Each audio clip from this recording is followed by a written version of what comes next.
First contact. The Valaxian scout ship trembled as it breached the atmosphere, its hull glowing hot from the friction.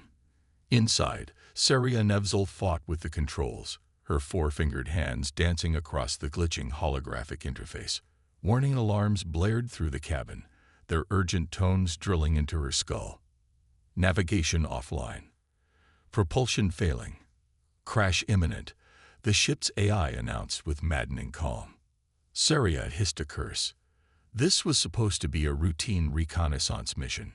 Chart the third planet of this unremarkable solar system, collect data on its potential resources, and return to the fleet. The Valaxian Exploration Command had classified this world as primitive, inhabited by a bipedal species that had barely managed to reach their own moon. Now her ship was plummeting toward that primitive world, and there wasn't a thing she could do about it. Emergency protocols engaged, the AI stated. The cabin filled with a pale blue crash gel, enveloping Saria in its protective embrace just as the vessel slammed into the surface. The impact knocked her unconscious. When Saria awoke, the crash gel had dissolved, leaving only a sticky residue on her silver-blue skin. Pain lanced through her right leg when she tried to move. A quick assessment confirmed what she feared. The limb was broken, the bone visible through torn flesh. The ship had cracked open like an egg. Daylight streamed through a jagged tear in the hull, illuminating the wreckage of what had been state-of-the-art Valaxian technology. The communication array was shattered beyond repair. Her emergency beacon lay in pieces. She was stranded. With effort, Saria dragged herself to the medical compartment. It had partially survived the crash, and she managed to retrieve a bone knitter and apply it to her leg. The device hummed as it began its work, but Saria knew it would take hours before she could walk properly.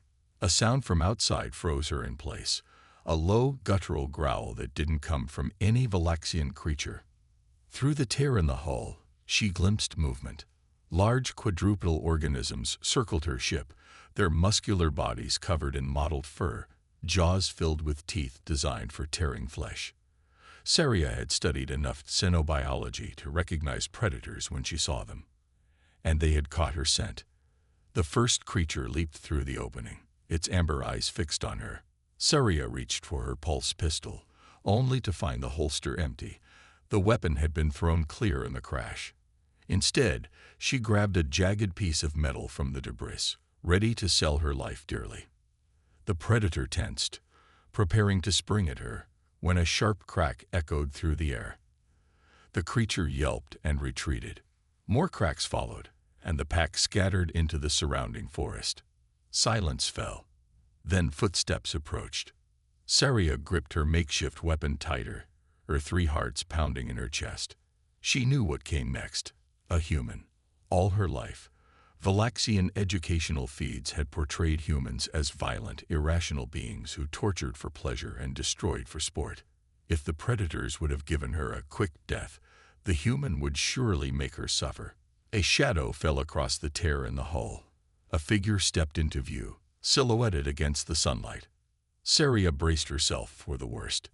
The human entered the wreckage cautiously, a primitive projectile weapon held at the ready. Saria assumed it was male from the physical characteristics, wore weathered clothes in earth tones, and had a face partially covered by facial hair. His eyes widened at the sight of her. "Holy shit," he breathed. "You're actually real." Saria remained silent, calculating her odds. The bone knitter was still working on her leg. She couldn't run. Fighting seemed futile against an armed opponent. Perhaps if she could distract him. The human took a step closer, and Saria slashed with her metal shard. "Whoa!" The human jumped back. "Easy there. I'm not here to hurt you." Saria didn't believe him for a second. "Stay back, human," she hissed in her own language, knowing he wouldn't understand but hoping her tone would convey the message. To her surprise, the human slowly placed his weapon on the ground and raised his hands. "Look," he said, "those wolves will be back, probably with more of their pack. You're injured. Your ship is totaled. You need help. And like it or not, I'm your only option right now." Saria watched him warily. This behavior didn't match what she'd been taught about humans. It must be a trick. A distant howl underscored the human's warning. "We don't have much time," he pressed. "I have a cabin about 2 miles from here. Shelter, medical supplies, food. I can help you." "Why would you help me?" Saria asked in her language. The human frowned, then pointed to himself. "Marcus," he said slowly. Then he gestured to her. Understanding dawned. He wanted her name. "Saria," she replied reluctantly. A smile spread across the humans. "Marcus, face. Good. Progress." He mimicked walking with his fingers, then pointed in a direction, presumably toward his mentioned shelter. The bone knitter beeped, indicating it had done all it could for now. Saria's leg was stable but far from fully healed. She knew the human was right. She couldn't stay here. The predators would return, and she had limited supplies. With great reluctance, she nodded. Marcus approached slowly and offered his arm for support. Saria hesitated, then allowed him to help her stand. Her leg protested, but held her weight. Before leaving, she grabbed her personal datapad, damaged but partially functional, and a survival pack containing basic tools and nutrient capsules. She didn't know if human food would poison her, and she wasn't eager to find out. They emerged from the wreckage into a forested landscape. Tall trees with green foliage surrounded them, and the air was thick with moisture. Saria's environmental analysis implant indicated the atmosphere was breathable for her species, if slightly higher in nitrogen than she was accustomed to. Marcus supported her as they began their journey through the forest. Every step was painful, but Saria refused to show weakness. She remained alert, watching both the forest and the human for signs of treachery. "Not much of a talker, huh?" Marcus said after they had been walking for some time. "I guess that makes sense. Different languages and all." Saria didn't respond. Her translator implant was processing his speech patterns, building a lexicon of his language. Soon she would understand him. But she saw no reason to reveal that capability yet. The forest grew denser as they walked. Saria noticed Marcus constantly scanning their surroundings, his body tense. He was afraid, not of her, but of something else. "We're entering Blacktail territory," he muttered, more to himself than to her. "They don't like visitors." As if summoned by his words, a new sound reached them, a high-pitched chittering that raised the fine hairs on Saria's arms. Something moved through the canopy above, fast and purposeful. Marcus cursed and quickened their pace. "We need to move. Now." The pain in Saria's leg intensified with their increased speed, but she matched his urgency. Whatever had Marcus worried was clearly more dangerous than the predators they had left behind. A dark shape dropped from the trees ahead, blocking their path. It stood upright like Marcus, but was clearly not human. Its body was covered in a chitinous exoskeleton, with multiple limbs ending in sharp appendages. Its head swiveled toward them, revealing compound eyes and mandibles that clicked together menacingly. More creatures descended from the canopy, surrounding them. "Blacktails," Marcus whispered. "Don't move suddenly. They're territorial, but not necessarily aggressive unless provoked." Saria froze, assessing the threat. These creatures were unlike anything in the Valaxian database. They appeared to be an intelligent insectoid species, which raised questions about why human presence was tolerated on this world at all. The lead blacktail approached, its mandibles working furiously. It made a series of clicks and hisses that seemed directed at Marcus. To Saria's astonishment, Marcus responded with similar sounds, clearly attempting to communicate. His rendition was crude but apparently understandable, as the creature paused and tilted its head. After a tense exchange, the blacktails parted, opening a path forward. "Come on," Marcus said quietly. "They're letting us pass, but we can't stay in their territory." Saria's translator had processed enough of his language now for her to understand his basic meaning. She followed his lead, keeping her eyes on the insectoid creatures as they passed. Once they were clear, she couldn't contain her curiosity. "You speak their language?" she asked, her voice producing a rough approximation of English. Marcus stumbled in surprise. You can talk in English. Translation implant, Saria explained tersely. It needed time to analyze your speech patterns. Marcus stared at her with newfound fascination. That's incredible technology. And no, I don't really speak their language, just enough phrases to avoid getting killed. The Blacktails have been here longer than us.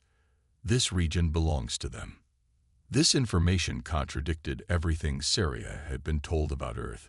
According to Valaxian intelligence, humans were the only intelligent species on the planet. Your civilization shares this world with another sentient species, she asked. Marcus's expression darkened. Not exactly. It's complicated. We should keep moving. My cabin isn't far now. As they continued through the forest, Saria's mind raced.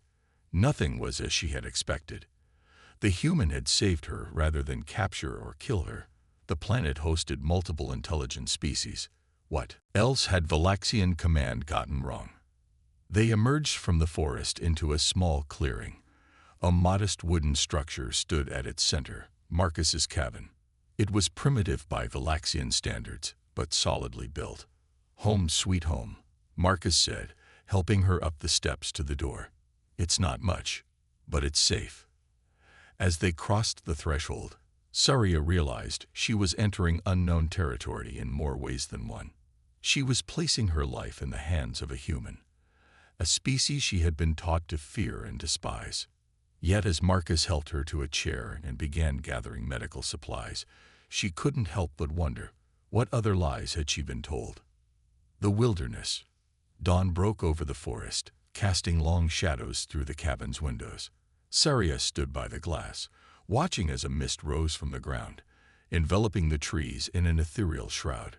Her leg had healed considerably overnight thanks to the bone knitter, though it still ached when she put weight on it. Behind her, Marcus moved about the small kitchen area, preparing what he called breakfast.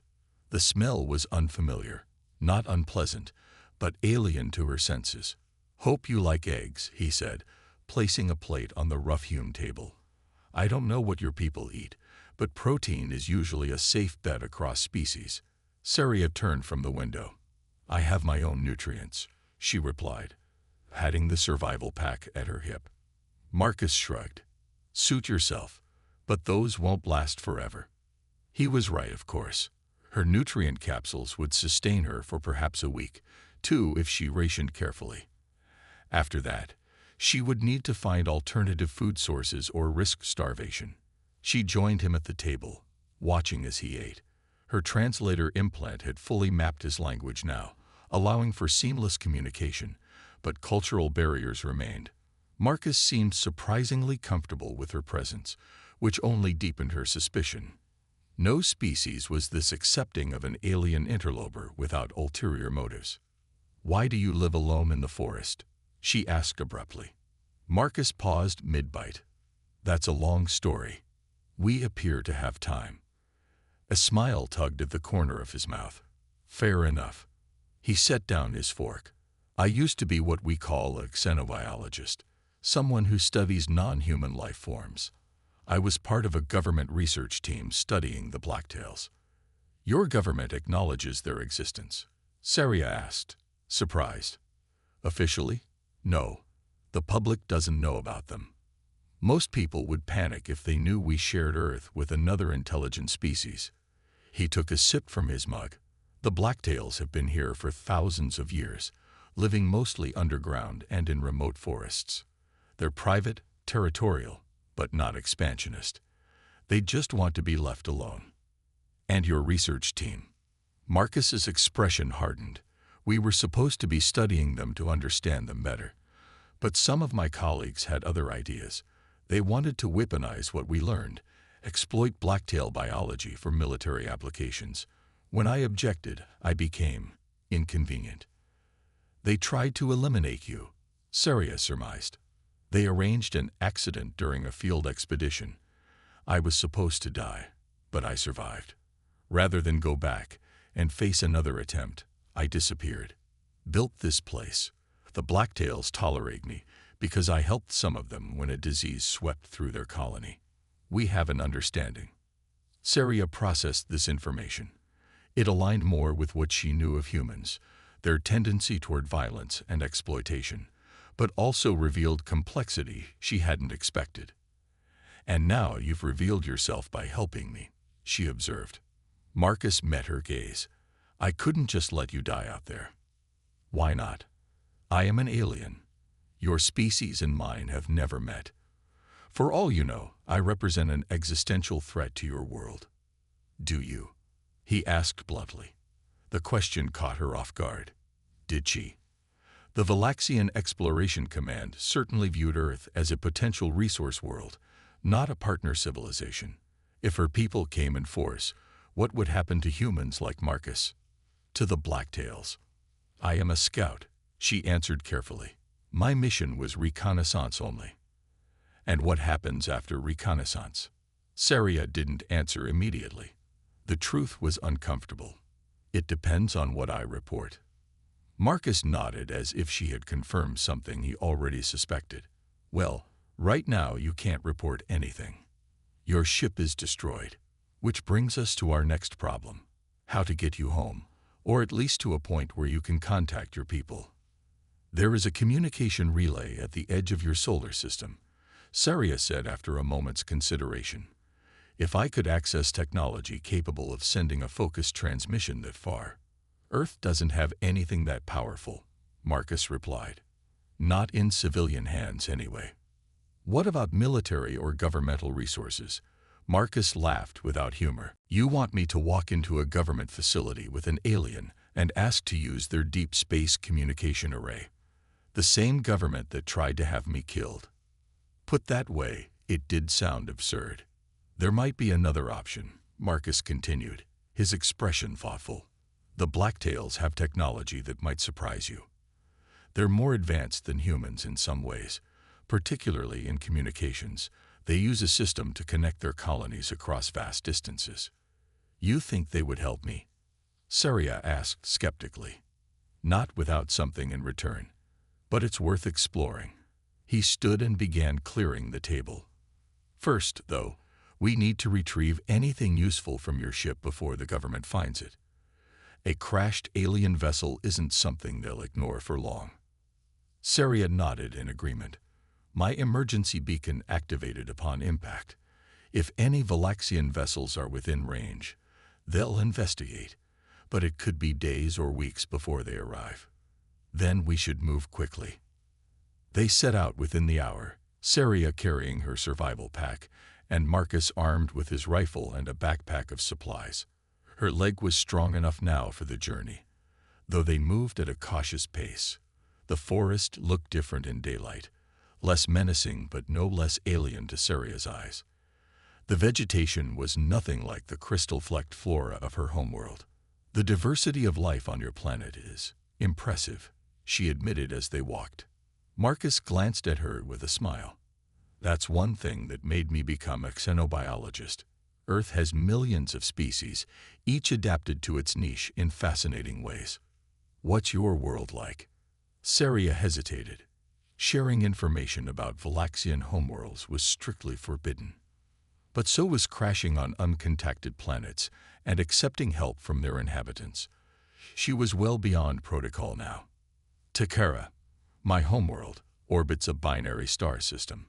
The landscape is dominated by crystalline formations and metallic plains. Life evolved to harness solar energy more directly than on Earth. Most Takara life forms have photosynthetic properties." "Including your people?" Marcus asked, eyes bright with scientific curiosity. Saria touched the silvery patterns that ran across her blue skin. "These contain photosynthetic cells. We can derive energy from sunlight, though we still require conventional nutrition." "Fascinating," Marcus murmured. "True photosynthetic sentience. I've always theorized that would be possible under the right conditions." They continued exchanging information about their respective worlds as they traveled. Despite her training to maintain distance from lesser species, Saria found herself engaged by Marcus's insights and questions. He thought like a scientist, not the savage her people believed humans to be. Midday found them within sight of her crashed ship. They paused at the forest's edge, observing the scene. Saria froze. Someone's been here. The area around the crash site had been disturbed. Equipment cases lay open, their contents removed. Pieces of the ship's hull had been cut away with precision tools. "Government recovery team," Marcus whispered. "They work fast." "They're still here," Saria warned, her implants detecting heat signatures within the wreckage. As if to confirm her words, figures in hazard suits emerged from the ship, carrying components of Valaxian technology. They moved with military precision, loading the items into unmarked vehicles. "We need to leave," Marcus said urgently. "If they catch us." A shout from the crash site cut him off. One of the figures was pointing in their direction. "Run." Marcus grabbed Saria's arm, pulling her back into the forest as projectiles thudded into the trees around them. They fled deeper into the wilderness, the sounds of pursuit fading behind them. Marcus led them along a barely visible path, through dense underbrush and across shallow streams, clearly following a route designed to confound trackers. "They'll bring drones," he panted as they ran. "Thermal imaging. We need to mask our heat signatures." He guided them to a small waterfall cascading into a muddy pool. Without hesitation, he waded in and gestured for Saria to follow. "The mud will mask our body heat temporarily," he explained, "and water will wash away our scent trail." Saria hesitated only briefly before joining him. The cold water sent a shock through her system, but she followed his lead, coating herself in the mineral-rich mud. They continued their escape, moving more carefully now, using natural features to hide their trail. Eventually, they reached a rocky outcropping that overlooked a vast expanse of forest. "We can't go back to my cabin," Marcus said, scanning the horizon. "They'll be watching it now." "Where will we go?" Saria asked. Marcus pointed to a distant mountain range, barely visible through the haze. "There, the Blacktail territories extend into those mountains. It's our best chance. You're leaving your home behind. Because of me." He shrugged. "I've done it before. Besides, it was never really about the place." As they caught their breath on the outcropping, Saria felt a strange sensation. Not quite guilt, but something adjacent to it. This human had saved her life, twice now, at great personal cost. It contradicted everything she had been told about his species. "I'm sorry," she said, the words unfamiliar on her tongue. Marcus looked at her in surprise. "For what?" "For bringing this trouble to you. For misjudging your intentions." A small smile formed on his mud-streaked face. "Apology accepted. Though I'm pretty sure you're still misjudging my intentions. Just in a different direction now." Before Saria could respond, a distant mechanical whine reached them. Drones. Approaching fast. "We need to move," Marcus said, all business again. "The mountains are 3 days' journey. We'll need to find food and shelter along the way." As they descended from the outcropping, Saria reflected on how quickly her mission had transformed. What had begun as a routine survey had become a fight for survival alongside a member of a species she had been taught to despise. And somewhere in that transformation, her certainties had begun to crumble. The revelation. The mountain air was thin and cold, biting at Saria's skin, despite the thermal properties of her scout uniform. 3 days of hard travel had brought them deep into the range Marcus called the Cascades, following game trails and ancient paths known only to the Blacktails and those few humans who had earned their trust. They camped now in a shallow cave, a small fire casting dancing shadows against the stone walls. Outside, rain pattered steadily, turning the mountain paths to treacherous mud. It was their 3rd night away from human territories, and Saria's nutrient capsules were dwindling rapidly. "You need to try some actual food," Marcus said, noticing her checking her survival pack. "Those space rations won't last much longer." Saria knew he was right. Her body was already showing signs of nutrient deficiency, fatigue, slower healing, diminished sensory processing. What do you suggest that won't poison me? I've been giving it some thought, he said, stirring something in a small pot over the fire. Based on what you've told me about Takara's biochemistry, you should be able to digest certain earth plants, particularly those high in minerals and with simple protein structures. He offered her a cup containing a steaming liquid. This is a tea made from evergreen needles and certain mushrooms, I gathered. Nothing fancy, but it should provide some basic nutrition without triggering an immune response. Saria accepted the cup warily. Her scanner implant analyzed the contents, detecting no obvious toxins, but numerous compounds her body had never encountered. There was risk, but calculated risk was part of being a scout. She took a small sip. The liquid was bitter and earthy, with complex undertones her palate couldn't properly interpret. She waited, monitoring her body's reaction. When no immediate negative effects manifested, she took another sip. Not bad for a first attempt at interspecies cuisine, Marcus quipped. It tastes like decomposing vegetation, she replied, but it doesn't appear to be killing me. He laughed, a sound Saria had come to recognize as genuine amusement rather than mockery. I'll take that as a stellar review. Tomorrow we can try some root vegetables. The casual way he spoke of tomorrow struck her. For humans, with their brief lifespans, each day represented a significant percentage of their existence. Yet they planned for futures they might never see, built things that would outlast them, dreamed of worlds beyond their reach. Valaxians, with their multi-century lifespans, often viewed short-term thinking as a flaw. But there was something admirable in the human capacity to value each fleeting moment while still looking beyond it. Tomorrow, Saria agreed, sipping more of the strange tea. How much farther to the Blacktail colony? We should reach it by midday if the weather clears. Marcus poked at the fire. I should warn you, they're not particularly fond of outsiders. I'm tolerated because I've proven useful. You'll need to do the same. What could I possibly offer them? Knowledge, technology, something they value. He looked up at her. What would you trade for a way home? The question carried weight beyond its simple phrasing. What would she give to return to her people? And if she did return, what would she tell them about Earth? About humans? About the Blacktails whose existence challenged Valaxian assumptions about this world? Before she could formulate a response, a high-pitched tone emanated from her datapad, an alert she had programmed to detect Valaxian communication frequencies. She grabbed the device, activating its display. A signal, she said, scanning the data. Encrypted Valaxian military channel. Marcus tensed. Your people? Yes, but, she frowned, working to decrypt the transmission. It's not a rescue team.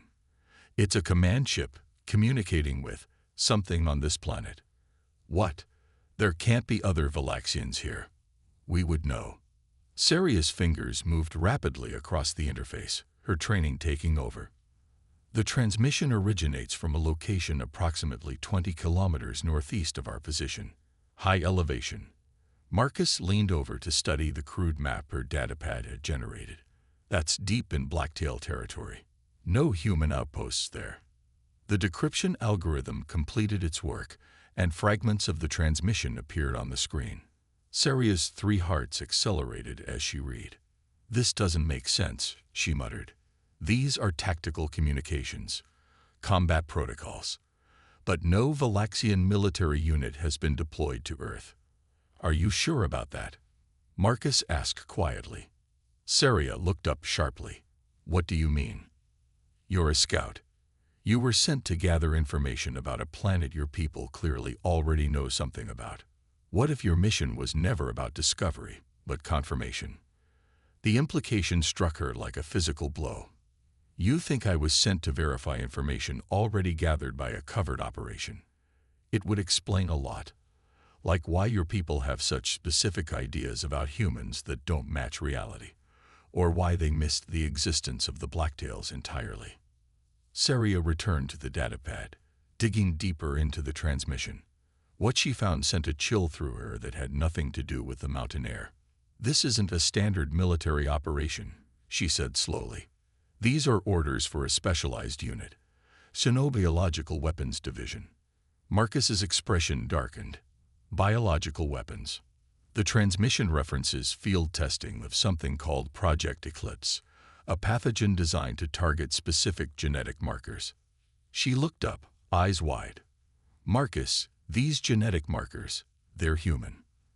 The silence that followed was heavy with implication. Marcus broke it first. Your people are planning to wipe us out, he said flatly. Not my people, Saria insisted, though doubt crept into her voice. This must be a rogue operation. The Council would never authorize biological warfare against a pre-contact civilization. It violates our most fundamental laws. Unless someone convinced them we're a threat. Saria couldn't dismiss the possibility. The Valaxian military had grown more influential in recent decades, advocating for a more proactive approach to potential competitor species. There's more, she said, continuing to analyze the data. The transmission mentions monitoring the indigenous species for signs of resistance. That must be the blacktails. They're testing it on blacktails first. Marcus realized, horror dawning on his face. That's why we've been finding dead colonies with no obvious cause. My God, it's already started. Saria felt ill. If he was right, her people, or at least elements within her civilization, were committing an atrocity of unimaginable scale. We need to warn the blacktails, she said. And do what? They don't have the technology to fight biological weapons. But they might have encountered it already. If some have survived, we could learn how the pathogen works, find a way to counter it. Marcus nodded slowly. It's a long shot, but it's all we've got. He began packing their meager supplies. We can't wait until morning. We need to reach the colony tonight. They set out in the rain, using Saria's datapad to navigate the treacherous mountain paths. The night was moonless, forcing them to rely on Marcus's knowledge of the terrain and Saria's enhanced vision. As they climbed higher, the rain turned to sleet, then snow. The temperature dropped precipitously. Saria, evolved for a warmer world, felt her movements growing sluggish as her metabolism struggled to generate sufficient heat. Marcus noticed her difficulty. Without comment, he removed his outer jacket and placed it around her shoulders. You'll freeze, she protested. I'm adapted to this environment. You're not. His tone brooked no argument. Besides, I'll keep warm by moving. They pressed on through the worsening conditions. Near midnight, they crested a ridge and found themselves looking down into a sheltered valley. Even through the driving snow, Saria could make out structures. Not the crude dwellings she had expected, but sophisticated architecture that blended seamlessly with the natural environment. The Blacktail colony, Marcus confirmed, one of their largest settlements in this region. As they descended toward the valley, Saria felt a growing sense of unease. Something's wrong, she said. There's no movement, no lights. Marcus increased his pace, sliding down the slope with reckless speed. Saria followed, fighting through the snow that now reached mid-calf. They reached the outskirts of the settlement and stopped abruptly. The architecture, impressive from a distance, was even more remarkable up close, organic in form, constructed from materials Saria couldn't immediately identify. But the beauty was marred by an unmistakable stillness. They're gone, Marcus whispered, moving between the structures. Or, a gust of wind revealed what the snow had partially concealed, a blacktail lying motionless on the ground, partially covered by drifting powder. Marcus knelt beside it, brushing away the snow to reveal the chitinous exoskeleton. Dead, he confirmed, his voice tight.